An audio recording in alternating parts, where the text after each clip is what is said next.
How's it going, everyone? Welcome back. Hope everyone's having a lovely day. In the third round of the 2024 NFL Draft, the Cincinnati Bengals select wide receiver out of Alabama, Jermaine Burton.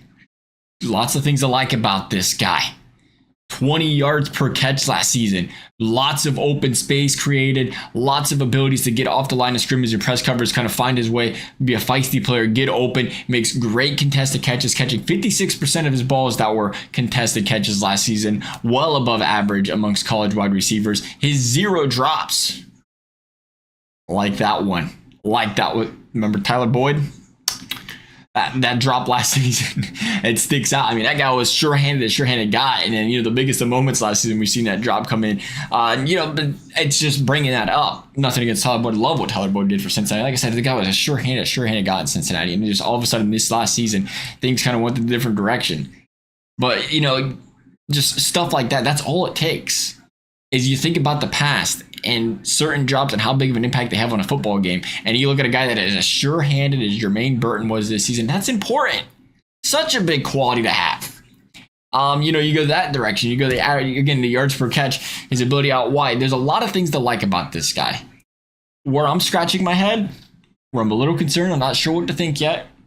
There's a couple things. Number one, is this T. Higgins replacement? Or sit down. You're going to need a seat for this one. Or is this Jamar Chase's replacement? I know that sounds crazy. That sounds wild. Off the tape, again, Chase is still probably the better deep threat. But again, this guy, a guy that creates open space, works out wide. He's 6 foot. He's a contested catching kind of guy. But somewhere on this team, someone has to replace that 6'4", that long, that tall, that lanky, that red zone threat in T. Higgins. Maybe they go tight end. Maybe they find a tight end they really like in that department. But right now, you look at the squad and you say, is it going to be Yosivas? You're kind of looking for that bigger body target. You want that longer, lankier guy that can make, the size can outmatch guys just from a size in a red zone. And that's the one thing that makes me question things.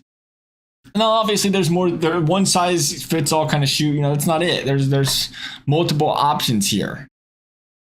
Is that the saying? Because that sounded way wrong. There's multiple options where it's not like they're the only team that's going to have 2 6-foot receivers, 6'1", 6'2" receivers. They're not the only team, but you do think about stuff like that. Or you just think the Bengals are trying to draft the best possible player in this position. The other thing that concerns me is the very first thing that came out of Nick Saban's mouth, his head coach.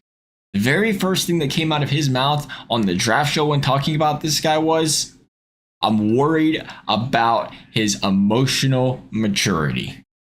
He's got to grow and he's got to be more emotionally mature. He's got to figure that part out in his life. He's got no questions, no concerns about how he plays on the field, his abilities on the field.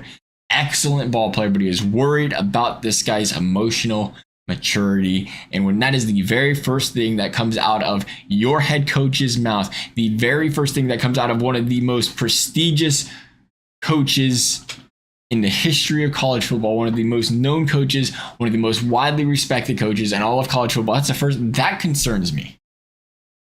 And this is the first time the Bengals go down the route of drafting a player that kind of has that sort of lifestyle or mentality or emotional mindset really under the Zach Taylor era. We remember, the Mike Brown loved it, Marvin Lewis loved it. They love bringing in those guys that, say what projects. They're kids. A lot of these guys are still 21, 22. They need to be brought under the right leadership. They need to be brought under the right mentorship, and they can grow. This guy has all the abilities in the world to figure out those problems. 110%. At the same time, we see it kind of cripple other players, and that's where that's where the red flag waves. That's where you get concerned. But we have to keep in mind that he is a young guy. He's got a chance to grow. He's got a chance to improve. This is something that can happen. It's just interesting because in the past it has worked for the Bengals when they can figure things out. It's also cost them playoff games, but when they can figure things out, they're big key pieces and big pickups you pick up later in the draft. That's how you kind of get those steals later in the draft. You take these guys that are, some teams might be a little leery of because of this or because of that, and then you kind of work on them and figure it out. And I wonder what happens under the leadership, under the regimen of Zach Taylor. his entire coaching tenure with the Bengals has very been much around draft team captains, draft team first drives, draft leaders, draft guys that are, good for the culture, good for the locker room, keeps the locker room chemistry up, keeps the morale up. And it's worked very well. Now the question is, can they bring a guy like this under? Can we see a little Bill Belichick-esque, if you will? Can you bring a guy like this under in-house, kind of control the emotions, kind of mentor him up in a way where this doesn't become a distraction, it doesn't become a problem, but instead we see this guy ball out? Because, boy, I hope that happens. I hope nothing but the best for this man. I hope nothing but the best for this team. Definitely a concern now. Definitely a concern. We'll see what happens there. Again, I'm really interested in what the dynamic is here because, again, you don't have a long-term tight end.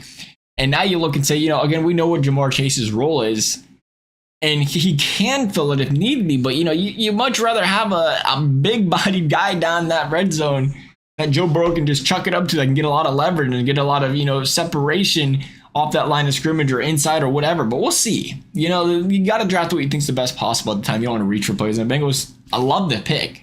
I love them going wide receiver round 3. You went trenches the first 2 rounds. Where the Bengals do really well is drafting the wide receivers in rounds 2 and 3. So you have to trust them, their ability to scout the receivers and then make these guys impact players. Love the pick up there. It's just a couple small things. Overall, I'd give them a B on a pick here. Love y'all. Thanks for watching. We'll see you next time.